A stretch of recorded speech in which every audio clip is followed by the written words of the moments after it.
Bonjour. Alors aujourd'hui, je vais vous résumer en quelques mots la première partie de ce message révolutionnaire.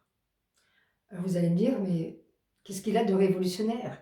Eh bien, tout simplement parce que c'est un message qui détruit toutes nos croyances basées sur l'obscurantisme, sur du mysticisme, comme une croyance en un dieu ou la théorie de l'évolution qui n'a jamais été prouvée. Ça démarre le 13 décembre 1973. Pendant 6 jours consécutifs, Raël va rencontrer un extraterrestre qui lui remet un message destiné à l'ensemble de notre humanité. Il nous explique que cette civilisation extraterrestre, qui a 25 000 ans d'avance sur nous, ont une parfaite maîtrise de l'ingénierie génétique et qu'ils ont créé la vie sur Terre.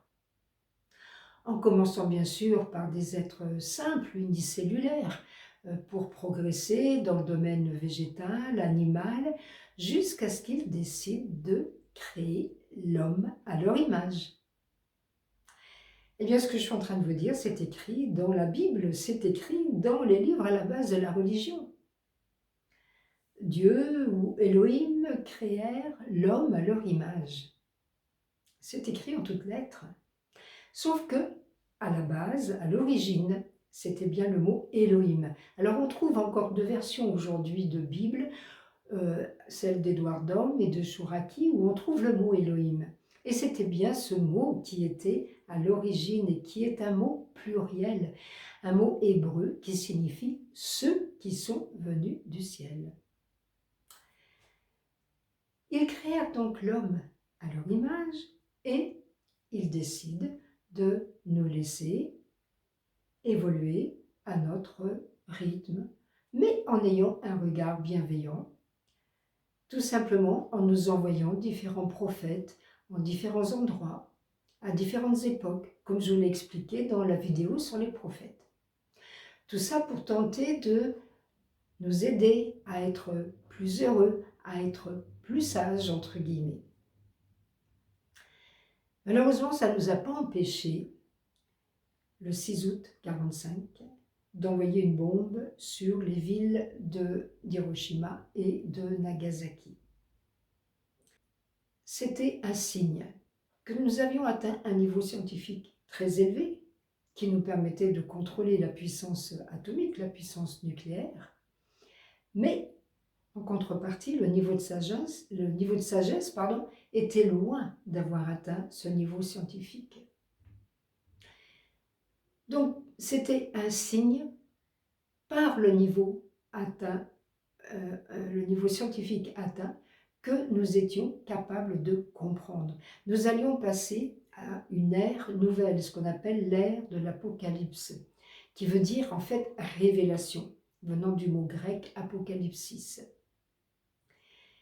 Révélation pourquoi? Tout simplement parce que ce niveau scientifique allait nous permettre de comprendre et non plus de croire en quelque chose de surnaturel ou une théorie de l'évolution qui, encore une fois, qui n'a jamais été prouvée. Là, c'est une explication rationnelle.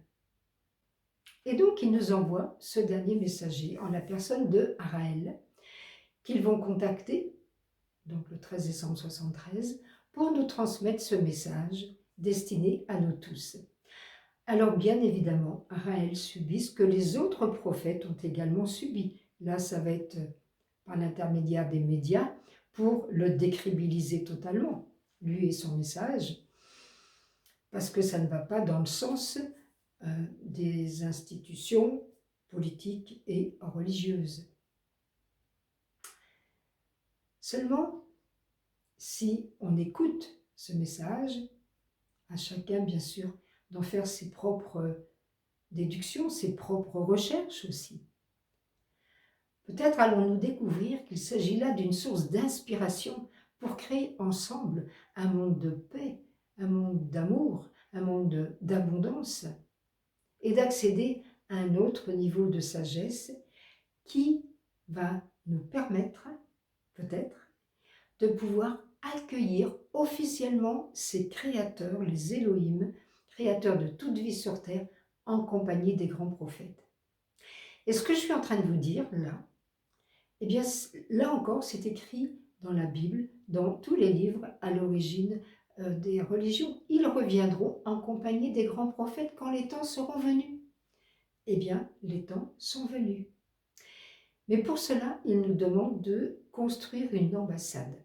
Alors vous allez me dire, ils n'ont pas besoin d'une ambassade pour venir. Oui, bien sûr. D'ailleurs, on peut observer des apparitions d'ovnis, des crop circles dans les champs de céréales. Tout ça, c'est juste pour attirer notre attention à leur présence, nous préparer à un accueil éventuel, encore une fois, si nous le souhaitons, si nous le désirons.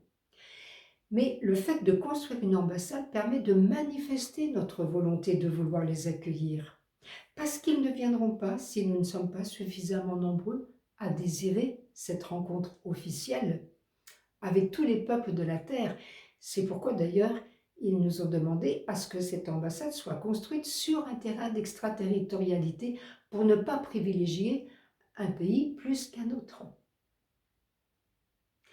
Mais imaginez le cadeau que cela représenterait pour nous. Un cadeau dont les générations précédentes ont rêvé parce qu'ils savaient.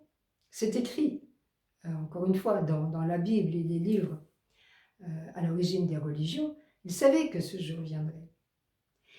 Un cadeau qui nous permettrait d'avoir accès à ce niveau, en tout cas à un niveau de sagesse beaucoup plus élevé, et puis à des possibilités dont on ne peut même pas imaginer. Alors je ne peux que vous inviter à découvrir ce message dans sa totalité en téléchargeant ce message, le livre qui est sur le site www.raël.org, et puis bien sûr de faire vos propres recherches et vos propres déductions.